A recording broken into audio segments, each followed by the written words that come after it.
Selamat sejahtera, nama saya Nadim Baik Anaceli, PDL 2502-036, subjek SOC 1082 Pendidikan Mula 2. Hari ini saya ingin membentangkan tentang topik 4, iaitu teknologi media dan moral.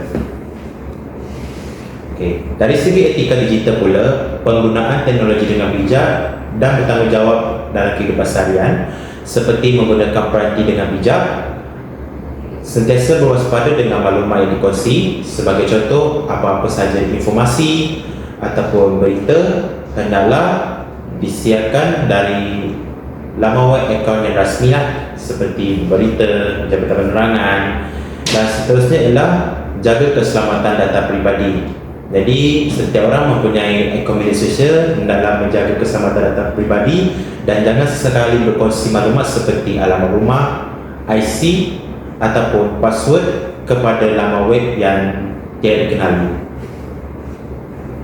Untuk privasi dan keselamatan pula, kita hendaklah lindungi maklumat peribadi dan hormati privasi orang lain. Sebagai contoh, dengan melindungi data peribadi, jika kita hendaklah menyediakan, sebagai contoh di sini kita ada McAfee apps, iaitu untuk mengelakkan data kita ini dicuri ataupun dikesan daripada orang yang tidak dikenali. Seterusnya, hormati privasi orang lain. Sebagai contoh, tidak mendedahkan apa-apa sahaja maklumat, sama ada gambar, video ataupun laman-laman yang tidak berkemungkinan sahih ataupun tidak kepada orang lain. Elakkan berkongsi tanpa kebenaran. Sebagai contoh, hendaklah mempunyai akaun sendiri dan tidak berkongsi dengan orang lain, kerana kita tidak tahu bagaimana sifat ataupun niat seseorang itu dalam menginduk, dan kita juga mengelakkan dari segi memfitnah. Seterusnya, elakkan plagiarisme. Seperti yang kita tengok, plagiarisme ini seperti meniru hak cipta orang lain. Jadi pentingnya kejujuran dan penghargaan terhadap karya orang lain. Di sini kita tengok jangan salin karya tanpa izin, iaitu sebagai contoh mengambil sumber daripada luar tetapi kita menggunakannya nama sendiri sedangkan itu nama orang lain. Jadi itu sangat dielakkan sekali. Jangan rujuk sumber dengan betul, iaitu kalau ingin mencari informasi ataupun sumber-sumber yang sahih, yang betul, hendaklah kita tengok yang manakah satu sumber yang betul untuk kita buat pencarian.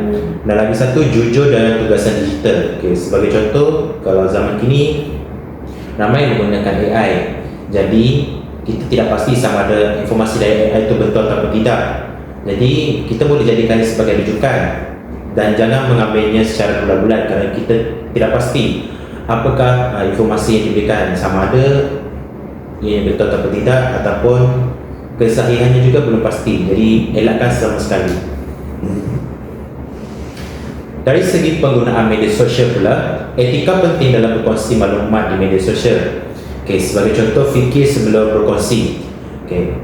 Contohnya ada isu-isu hangat di media sosial seperti Facebook, Instagram. Jadi tangan kita ni mestilah tekan macam suka ataupun kongsi, ataupun berita-berita yang mengaibkan, tapi kita tak tahu benda tu betul atau tidak. Jadi jangan sesekali berkongsi data siaran yang memang kita tidak pasti penggunaannya, kerana ia boleh menimbulkan fitnah. Elakkan penghinaan atau komen yang memfitnah. Seperti sebagai contoh tadi, kita bebas berkomen tapi hendaklah menggunakan bahasa yang baik dan betul, dan elakkan menggunakan perkataan-kataan yang kasar yang boleh menyinggung perasaan orang lain. Seterusnya, patuhi undang-undang komunikasi, kerana kita mempunyai akta komunikasi dan multimedia, di mana siapa sahaja yang memberikan kata-kata yang tidak sepatutnya ataupun kata-kata yang menyebabkan sentimen sentuhan antara kaum ataupun politik, ia boleh dikenakan tindakan. Hormati hak cipta. Pentingnya menghormati hak cipta dalam penggunaan media digital. Sebagai contoh tadi, jangan menggunakannya tanpa izin. Hendaklah boleh digunakan secara rujukan, tapi perlukan dokumen ataupun perjanjian syarat kepada hak cipta itu. Kerana itu memang dia sudah dah daftar dia punya hak cipta yang sememang betulnya lah. Selain itu, lindungi hak pencipta, ya, dan kemudian hormati karya orang lain. Okay. Apa saja karya yang dihasilkan oleh orang, kita tidak boleh kita boleh bebas berkomen, tapi jangan terlalu membuatkan sesuatu menyinggung perasaan. Okay. Seterusnya, galakkan kreativiti dalam penggunaan. Sebagai contoh, kita boleh menggunakan apa-apa saja idea, tak semestinya idea formal. Kita boleh gunakan apa-apa dari segi pemasaran ataupun dari segi poster yang kreatif. Jadi kita tidak perlu meniru orang lain punya cara untuk kita membuat sesuatu idea. Okay. Komunikasi berhemah pula, pentingnya menggunakan bahasa yang sopan dan empati dalam komunikasi digital. Okay, sebagai contoh tadi di sini, menggunakan bahasa yang sopan, tunjukkan empati dalam mesej dan elakkan konflik dalam komunikasi. Okay, dari segi konflik dalam komunikasi ni, kalau kita tengok contohlah, seseorang tu mengecam individu terbabit tanpa bukti yang kukuh. Jadi kita tidak tahu apa yang berlaku yang sebenarnya yang terjadi, tapi itu boleh menyebabkan berlaku rusuhan lah. Okay? Jadi itu sangat dielakkan.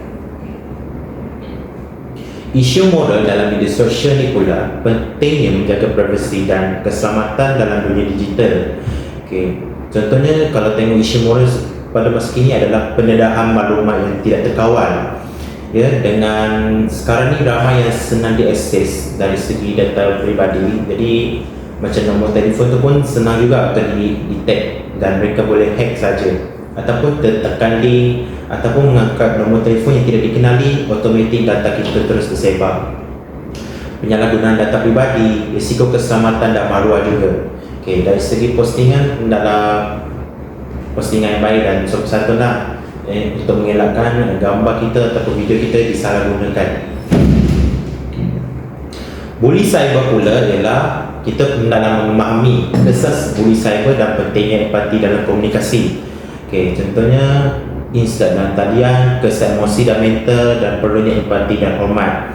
Okay, bully cyber ni juga dia boleh terjadi seperti body shaming ataupun pengecaman antara kaum, berpolitik, dan yang benda-benda yang boleh menyebabkan batu api lah. Contohnya itulah contoh bully cyber, dan ini boleh menyebabkan mental seseorang itu down, dan ini sangat bahayalah. Berita palsu pula, kita dalam memahami kesan berita palsu dan pentingnya pengesahan sumber maklumat. Okey, maklumat yang tidak disahkan menyebabkan panik dan masyarakat, penting untuk mengesahkan sumber sebelum berkongsi.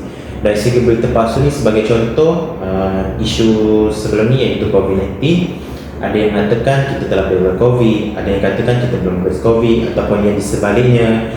Jadi untuk kesahihan berita itu tadi, kita hendaklah ada beberapa cara lah. Contohnya dari politik utama sendiri, ataupun dari jabatan penerangan, ataupun dari kementerian-kementerian yang menjalankan tugas mereka masing-masing.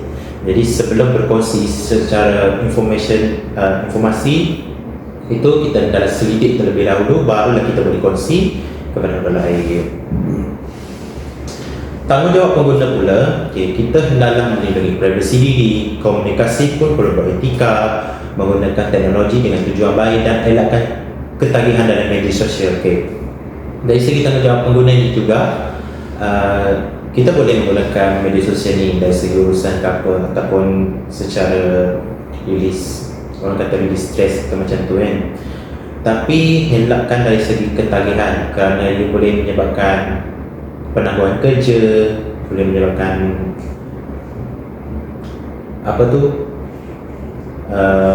kita tidak dapat menyelesaikan tugasan itu dengan baik.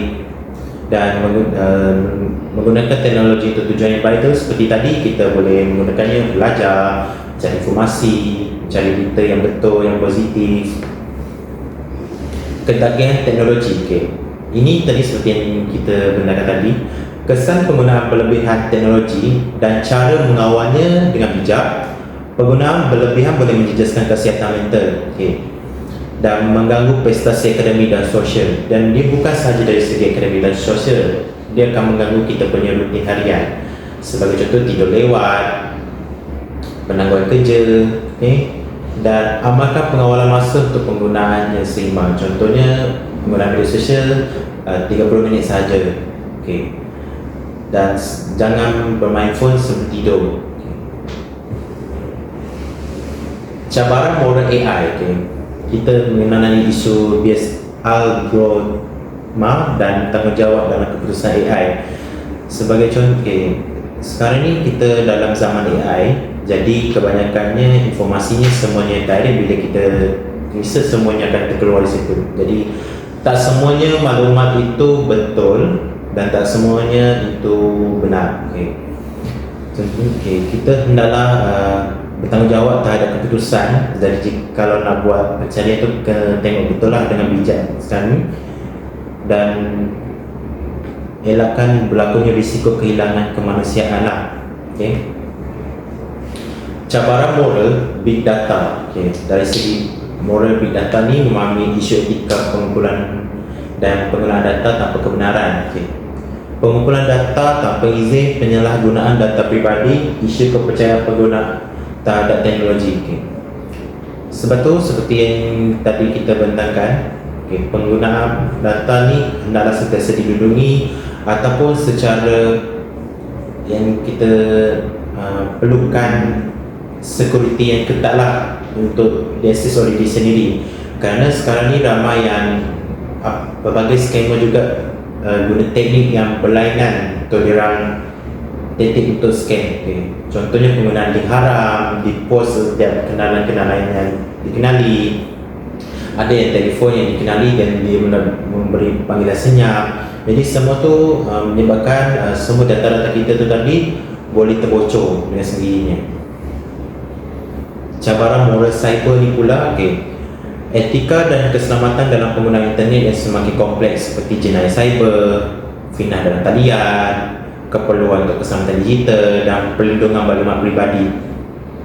Jenayah cyber ni macam yang kita tengok tadi lah, love scam, markup scam, fitnah dalam talian, macam menyebarkan sesuatu yang mengaibkan tanpa tahu asal-usul. Keseimbangan teknologi pula, pentingnya empati dalam penggunaan teknologi yang bertanggungjawab dan beretika. Jadi jangan hilang empati dan kasih sayang. Teknologi harus menyempurnakan nilai kemanusiaan dan gunakan teknologi untuk kebaikan dan kesejahteraan. Jadi jika ingin berkongsi maklumat ataupun apa-apa sahaja kandungan, hendaklah sentiasa yang sahih dan yang betul. Dan secara kesimpulannya, etika digital ni adalah asas kepada masyarakat bermula. Sebagai penutup, kita sebagai pengguna media sosial ni hendaklah bijak menggunakannya dengan betul lah. Jadi kita hendaklah jika ingin berkongsi satu maklumat, hendaklah membuat pencarian terlebih dahulu. Dan jika ada berlakunya berita seperti fitnah ke apa, jangan sesekali mengikutinya. Sekian dari saya, perbatangan saya pada hari ini. Sekian, terima kasih.